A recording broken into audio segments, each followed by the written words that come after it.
ওমা, হ্যাঁ বলো। আজ তো ছেলে নেই তোমার বাড়িতে, কি রান্না হলো?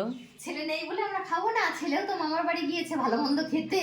আচ্ছা, তা আমরাও ভালো মন্দ খাচ্ছি তাই তো? হ্যাঁ, ওই জন্য আমরা করেছি এই দেখো, হুম। কড়াই পনির করেছি।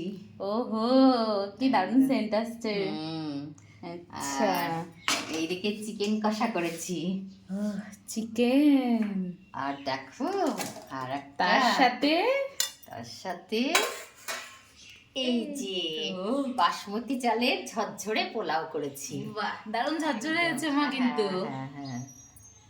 তা আজকে হচ্ছে আমাদের, ও ছেলে নেই আজকে এত ভালো ভালো রান্না হয়েছে। ছেলেকে কিন্তু আমি সকালবেলায় খাইয়ে দিয়েছি। তারপরে এবার আমরা খাবো। ছেলে ঠিক পোলাওটা আছে। খায়নি, পোলাও ভালোবাসে না বলে আমি ওর জন্য অত মানে আমার খারাপ লাগছে না। ওকে চিকেন কষা আর রুটি করে দিয়েছি, ও খেয়ে চলে গেছে মামার বাড়িতে। মামার বাড়িতেও আজ ভালো মন্দ খাবে, ওই ঠিক জন্যে। আছে। ঠিক আছে বন্ধুরা, টাটা।